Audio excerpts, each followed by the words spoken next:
के नियम। आज हम देखेंगे कि कौन सी संख्या किस संख्या से डिविजिबल है या नहीं है, किस तरीके से हम उन संख्याओं की पहचान अच्छे से कर सकते हैं। आज मैं वो सारे फैक्ट आपको, छोटे छोटे से रूल आपको बताऊंगा जिनसे आपके लिए आसानी होगी किसी भी संख्या को देखकर बताने में कि ये संख्या इस संख्या से विभाजित है या नहीं है। तो चलते हैं। सबसे पहले हम देखेंगे दो की विभाज्यता। दो की विभाज्यता देखने के लिए हमें कोई भी अगर संख्या मिली हुई है, जैसे सपोज कीजिए आपको मिल गई कोई भी संख्या, ये संख्या आपको मिल गई और आपको इस संख्या को देख करके बता देना है कि ये संख्या दो से विभाजित है या नहीं है। तो पहचान आपकी क्या होगी, इधर देखिए, अंतिम अंक 0 2 4 6 8।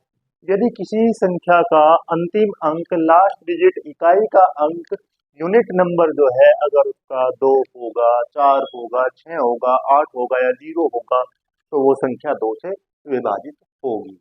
उसके बाद हम देखते हैं 4 की विभाज्यता का नियम।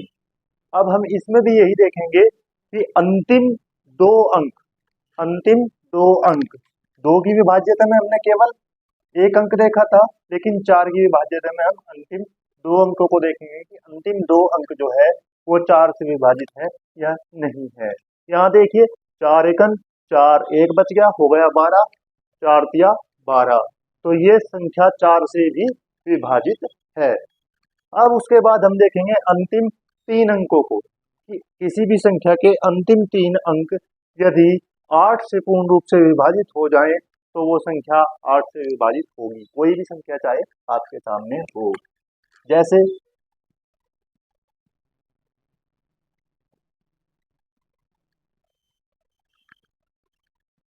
जैसे ये संख्या आपके सामने है, आपको देखना है कि ये संख्या क्या 8 से विभाजित है। तो आप अंतिम तीन अंक देखिए, 128 को देखिए और 128 को 8 से डिवाइड कर दीजिए। 8 एकन 8, 4 बच गया, 48 हो गया, 8 संग 48, तो पूरी पूरी ये संख्या, लास्ट की तीन डिजिट पूरी पूरी 8 से कट गई, तो ये बाकी डिजिट्स भी 8 से डिविजिबल होगी, ये संख्या 8 से डिविजिबल होगी। ये मैंने आपको पहली क्लास में भी आपने बताया था, ये तीनों रूल्स मैंने बता दिए थे। अब हम इनसे आगे चलते हैं थोड़ा। अब देखते हैं हम 5 की विभाज्यता। 5 की विभाज्यता,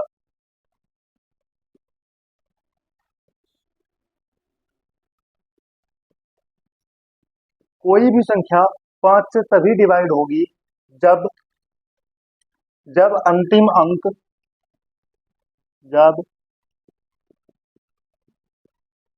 अंतिम अंक 0 या 5 होगा। कोई भी संख्या जिसका अंतिम अंक 0 हो या 5 हो, वो संख्या 5 से विभाजित होगी। ये 5 की विभाज्यता का सीधा सीधा नियम है। मैं उसी हिसाब से आपको बता रहा हूँ जिससे आपको समझने में आसानी हो। देखिए, मैंने 2 का बताया, 2 में केवल एक डिजिट देखनी है लास्ट की। 4 का बताया, उसमें लास्ट की 2 डिजिट देखनी है। और 8 का बताया, उसमें लास्ट की 3 डिजिट देखनी है। अब 5 का बताया है तो 5 में हमें लास्ट की केवल एक डिजिट देखनी है, उसमें 0 है या 5 है।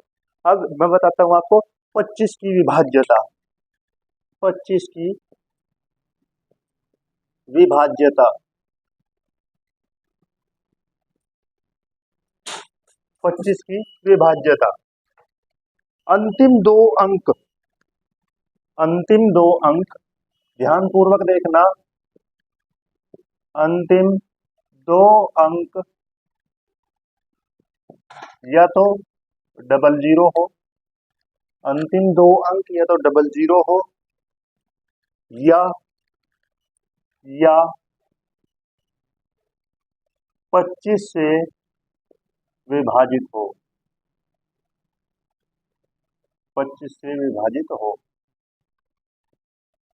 25 से 25 की डिविजिबिलिटी का ध्यान रखने के लिए हमें देखना होगा कि या तो अंतिम दो अंक डबल जीरो हो या अंतिम कोई भी अंक हो वो 25 से डिविजिबल हो।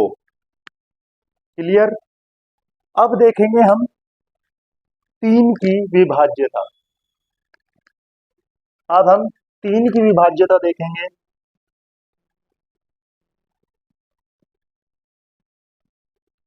3 की विभाज्यता, तीन की विभाज्यता में आपको थोड़ा याद रखना होगा कि जितने भी अंक होंगे, जितने भी संख्या में अंक होंगे,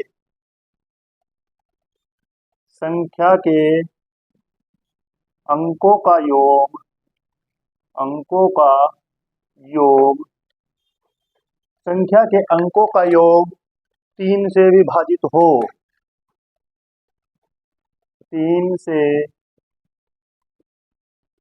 विभाजित हो। आप कहोगे कैसे? तो देख लीजिए। सपोज कीजिए एग्जांपल के लिए आपको संख्या मिल गई 63903। अब इन सभी को जोड़ दीजिए। 6 3 9 9 18 और 18 3 21। क्या 21 3 के पहाड़े के अंदर आता है? जी हाँ, बिल्कुल आता है, 3 सता 21। तो ये जो पूरी संख्या है ये 3 से डिविजिबल होगी। समझ गए? तो 3 की विभाज्यता देखने के लिए हमें सबसे पहले क्या देखना है कि जो भी संख्या है उस संख्या के सभी अंकों का योग करके देख लीजिए। जो संख्या आती है उसे 3 से विभाजित करके देख लीजिए। अगर वो संख्या 3 से विभाजित हो जाती है तो संख्या पूरी की पूरी 3 से विभाजित होगी। अब देखेंगे 9 की विभाज्यता। 9 की विभाज्यता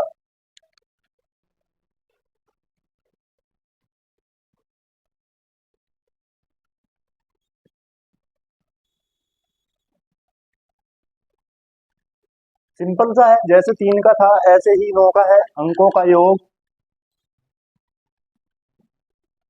अंकों का योग 9 से विभाजित हो,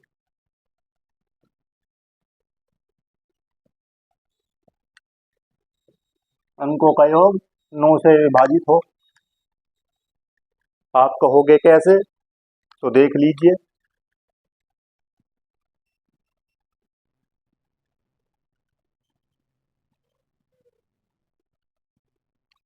जैसे आपको ये संख्या मिल गई और आपको देखना है कि क्या ये संख्या 9 से विभाजित है या नहीं है, तो सभी अंकों को जोड़ दीजिए। 6 3 9 9 3 12 12 और 9 21 21 और 6 27। 27 27 क्या है? 9 से विभाजित है। 9 या 27, तो ये पूरी की पूरी संख्या जो होगी आपकी 9 से विभाजित होगी। अब सबसे फैक्टफुल चीजों को हम देखेंगे। सबसे फैक्टफुल एक रूल है 11 की विभाज्यता। 11 की विभाज्यता। और 11 की विभाज्यता के बारे में मैं कोई डेफिनेशन नहीं लिखवाऊंगा, डायरेक्ट उसको एग्जाम्पल से आपको बताऊंगा, तो समझने की कोशिश करना। और 2 एग्जाम्पल में इसके आपको दूंगा भी जिससे आप समझ सको अच्छी से। जैसे मैंने लिख दिया 1331। अब हमें कैसे पता चले कि ये संख्या 11 से विभाजित है या नहीं है? तो एक छोड़ करके एक के पास जाएंगे, ठीक है? ऐसे ही इधर से अगर ये योग दोनों का इक्वली आ रहा है, दोनों साइड का, अगर दोनों साइड का इक्वली आ रहा है, या इन दोनों का अंतर 11 आ रहा है, या इन दोनों का डिफरेंस 11 आ रहा है, तब जो है ये संख्या आपकी 11 से विभाजित होगी। दूसरी संख्या देख लीजिए। जैसे 17 71 54। मैंने ऐसे ही लिख दिया एक संख्या को। देखिए, पहले से दूसरे की ओर गए, दूसरे से फिर यहाँ पे गए, और ये आगे निकल गया। ये जोड़िए, 1 और 7 8, 8 और 5, 1 और 7 8, 8 और 5 13।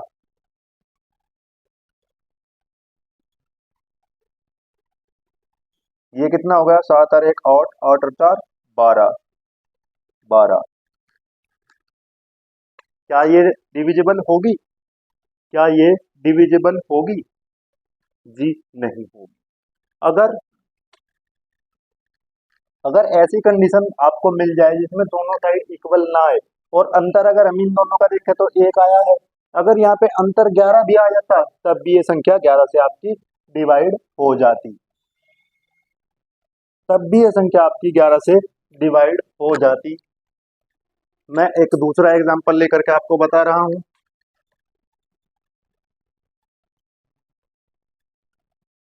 इस संख्या को देखिए, 16, 10, 51, एक डिजिट छोड़ के चले, फिर एक डिजिट छोड़ के चले, नीचे भी ऐसे ही किया, एक और एक दो, दो और पांच 7, 6 और 0, 6 और 1 7, दोनों ओर का 7 आ गया। तो ये संख्या 11 से 100% डिवाइड होगी। मैं आपको डिवाइड भी करके दिखा रहा हूं।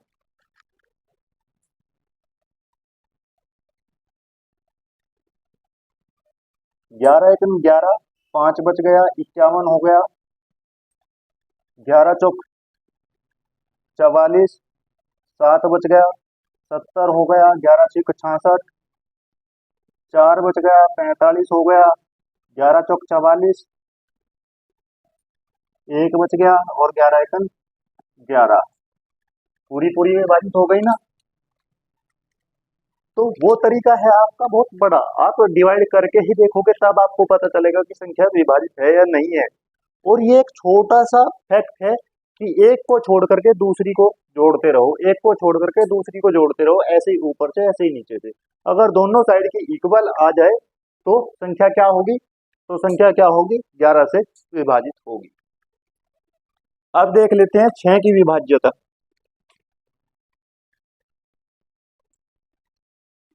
6 की 6 की विभाज्यता, 6 की विभाज्यता के लिए एक कंडीशन है कि संख्या को 2 और 3 दोनों से विभाजित होना होगा, क्योंकि 6 को अगर हम फैक्ट के रूप में देखें तो 2 तिया 6 होता है। तो कोई भी संख्या होगी जो संख्या 2 से भी डिवाइड होगी और 3 से भी डिवाइड होगी, वह संख्या 6 से भी डिवाइड होगी। जैसे 6 6 को आप 2 से डिवाइड करोगे 3 मिलेगा, 3 से डिवाइड करोगे तो 2 मिलेगा, 12 को, ठीक है। अब 12 को देख लीजिए, 12 को आप 2 से डिवाइड करोगे 6 मिल गया, 12 को आप 3 से डिवाइड करोगे 4 मिल गया, और 12 को आप 6 से डिवाइड करोगे तो 2 मिल गया। तो ये एक स्पेशल कंडीशन आपके साथ लगी हुई है 6 की विभाज्यता देखने के लिए, कि आपको 2 की भी विभाज्यता देखनी होगी और 3 की भी विभाज्यता देखनी होगी। 3 की विभाज्यता देखने के लिए चलिए सपोज कीजिए जैसे आपको संख्या मिल गई 7776, 7776, क्या ये संख्या जो है आपकी, क्या ये संख्या जो है आपकी 6 से विभाजित होगी, ऐसे ही देख करके बताना है। कैसे बताओगे, सबसे पहले हम गए 2 की विभाज्यता देखने के लिए, हमने क्या देखा कि अंतिम अंक में 0 2 4 6, अंतिम अंक 6 है तो 2 से विभाजित है। अब हम 6 से देखेंगे होगी या नहीं, 7 दूनी 14, 7 या 21, 21 और 6 21 और 6 27। अब 27 को हमने 3 से डिवाइड किया 9 बार हो गया, तो ये पूरी की पूरी संख्या 6 से भी डिवाइड होगी, 6 से भी डिवाइड ये संख्या होगी। तो उम्मीद करता हूं कि ये सभी विभाज्यता के नियम जो मैंने कुछ संख्याओं के आपको रूल दिए हैं, ये आप सभी के समझ में आ गए होंगे। अगर किसी भी बच्चे का कोई डाउट है, मुझे पता है आप सभी का एक क्वेश्चन बनेगा कि सर बाकी सबके आपने पढ़ा दी है लेकिन 7 की आपने नहीं बताई, 7 की विभाज्यता आपने नहीं बताई। मुझे पता है आपका ये कमेंट आने वाला है, लेकिन मैं आपको बता दूं 7 की विभाज्यता देखने का कोई वैलिड शॉर्ट फॉर्मूला नहीं है। कहीं कहीं ऐसा बता देता है कि अंतिम डिजिट को डबल करके उसमें से घटा दो, ये कर दो वो कर दो, लेकिन वो काम नहीं चलेगा। जहां भी पहली तो बात ये कि सीटेट जैसे एग्जाम में कभी पूछता नहीं 7 की विभाज्यता से सवाल, अगर पूछ भी लिया तो वहां पे हम डायरेक्ट 7 से ही डिवाइड करके देखेंगे। क्लियर। कल मैं आपको संख्या पद्धति से रिलेटेड जितने भी क्वेश्चन प्रीवियस ईयर में आए हुए हैं आपके सीटेट में, उन सबको लगवाऊंगा, ठीक है। जैसे एक आध क्वेश्चन मैं आज भी आपको बता देना चाहूंगा। जैसे अगर आपको संख्या मिल जाए